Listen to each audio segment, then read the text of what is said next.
بسم الله الرحمن الرحيم. الحمد لله رب العالمين، والصلاة والسلام على أشرف الأنبياء والمرسلين سيدنا محمد وعلى آله وصحبه أجمعين. أما بعد، أحبة الكرام، أحييكم بتحية الإسلام، تحية يوم يلقونه سلام. السلام عليكم ورحمة الله وبركاته. سنتكلم اليوم عن أمر من الله عز وجل ذكر في القرآن في أكثر من موضع، وفي السنة في أكثر من حديث، وهو تقوى الله. يقول الله عز وجل بعد أعوذ بالله من الشيطان الرجيم: يا أيها الناس اتقوا ربكم إن زلزلة الساعة شيء عظيم يوم ترونها. الله يقول تراكم بتشوفون الأحداث هذه اللي بتصير. يوم ترونها تذهل كل مرضعة عما أرضعت وتضع كل ذات حمل حملها وترى الناس سكارى وما هم بسكارى ولكن عذاب الله شديد. يقول الله: يا أيها الناس اتقوا ربكم إن زلزلة الساعة شيء عظيم. ثم يقول: يوم ترونها تذهل كل مرضعة عما أرضعت. الآن هل وجدنا مرأة أو أم تحمل رضيعها وترضع ثم ترميه في الأرض أو يسقط من يدها وهي لا تدري؟ من هول المنظر يسقط الرضيع من يد الأم وهي لا تدري ولا تشعر، وتضع كل ذات حمل حملها. الأم الحامل من هول المنظر تسقط رضيعها، تسقط جنينها. وترى الناس سكارى يتخبطون ويتمايلون وما هم بسكارى ولكن عذاب الله شديد. هؤلاء بشر، بل هناك من هم أعظم من البشر وأقوى من البشر. ماذا يحدث لهم؟ فإذا نفخ في الصور نفخة واحدة وحملت الأرض والجبال فدكتا دكة واحدة فيومئذ وقعت الواقعة وانشقت السماء فهي يومئذ واهية والملك على أرجائها ويحمل عرش ربك فوقهم يومئذ ثمانية يومئذ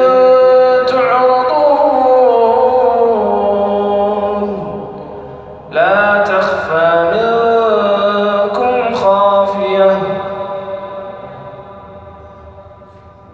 ويحمل عرش ربك فوقهم يومئذ ثمانية من الملائكة يحملون عرش الرحمن عز وجل. الآن يحمل العرش 4. يقول النبي صلى الله عليه وسلم: أذن لي، وفي رواية أمرت بأن أصف ملك واحد من ملائكة حملة العرش ما بين شحمة أذنه، هذه الشحمة، وعاتقه، يعني طول الرقبة، مسيرة 500 سنة. كيف الرأس؟ كيف اليد؟ كيف الجسد؟ ومع ذلك يرون الموقف والأهوال. 4 من الملائكة هذول ما يقدرون يشيلون العرش، فيأتي 4 آخرون مساندة يحملون عرش الرحمن. يومئذ تعرضون لا تخفى منكم خافية. من يأمن ذلك اليوم؟ ومن يرتاح؟ من عمل صالحا من ذكر أو أنثى وهو مؤمن فلنحيينه حياة طيبة، حياة في الدنيا وحياة يوم القيامة. الآن كلنا أصحاب معاصي وكلنا أصحاب ذنوب، تمر علينا القصص والأهوال والمواعظ تلو الأخرى، ولكن كما يقول بعض الشباب أذن من طين وأذن من عجين. لكن متى يذهب هذا الطين والعجين؟ متى يذهب هذا الغبش عن الأعين ويرى حقيقة الواقع؟ عندما يدخل في الحفرة ويرى مصيره.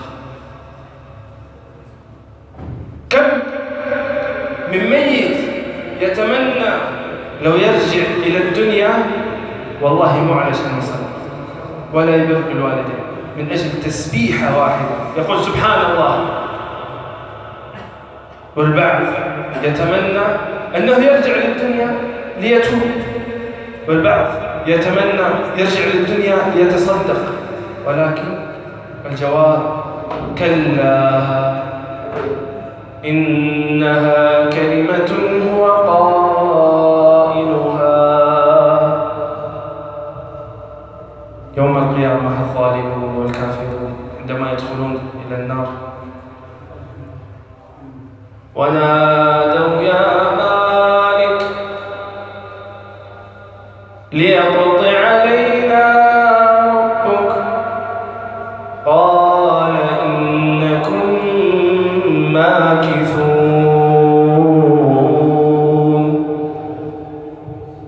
أصحاب النار يتمنون شيء واحد. ونادى أصحاب النار أصحاب الجنة أن أفيضوا علينا من الماء. قدام في كاسة الماء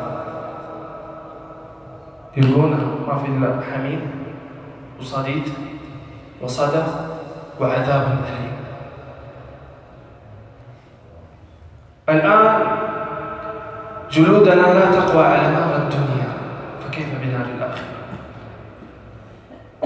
لا تغتر بصحتك ولا بشبابك ولا بمالك، فوالله ما يدخل معك القبر إلا عملك الصالح.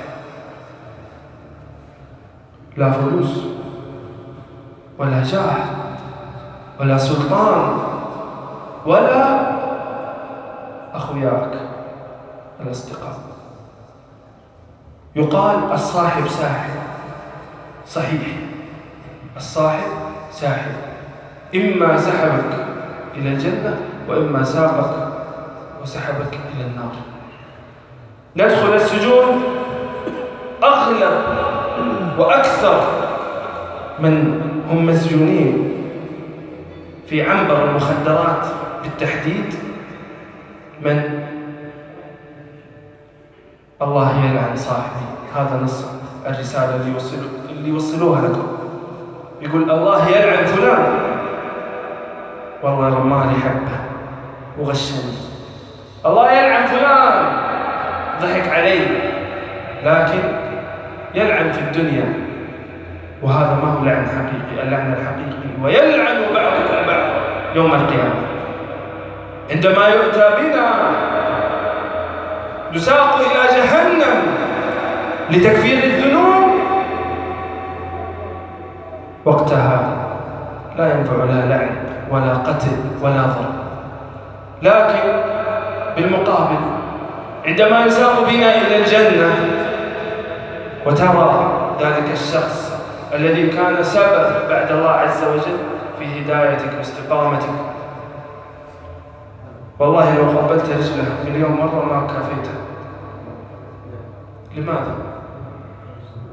خلود فلا موت، وهنا خلود فلا موت. الآن جميعنا يتنفس وجميعنا يسمع ويعقل. كم من سقيم وكم من عقيم وكم من مريض يتمنى لو ترجع به صحته ليعمل أعمال نستطيع أن نعملها. كم من طريح فراش يتمنى يضع هذا الأنف أكرم ما في الوجه في الأرض يمرره لله عز وجل، ونحن الآن نسمع الآيات تلو الآيات والمواعظ تلو المواعظ، والمؤذن يقول حي على الصلاة ونحن نقول حي على الفلاح، لكن ليس فلاح الآخرة بل فلاح الدنيا، ولا أعده حتى من فلاح الدنيا بل هو من سقيمه. الآن جميعنا نتنفس ونعقل ونبصر وبصحة ولله الحمد، ولو كنا مبتورين الأرجو لا نتردد في القدوم إلى هذا المكان. هذا المكان ليس بيتي ولا بيت الشيخ، إنما هو بيت الله. يقول الله عز وجل في بيوت أذن الله أن ترفع ويذكر فيها اسمه يسبح له فيها بالغدو والآصال رجال لا تلهيهم تجارة ولا بيع عن ذكر الله وإقام الصلاة وإيتاء الزكاة يخافون يوما تتقلب فيه القلوب والأبصار ليجزيهم الله أحسن ما عملوا ويزيدهم من فضله والله يرزق من يشاء بغير حساب. دامك تتنفس وتسمع وتعقل اعمل الخيرات ولو بالقليل، فلا تدري أي عمل يدخلك الجنة ولا تدري أي عمل أو كلمة تدخلك النار. أسأل الله العظيم رب العرش الكريم أن يجمعنا وإياكم في أعلى عليين مع النبيين والصديقين والشهداء والصالحين وحسن أولئك رفيقا. هذا والله أعلم، وصلى الله وسلم على نبينا محمد.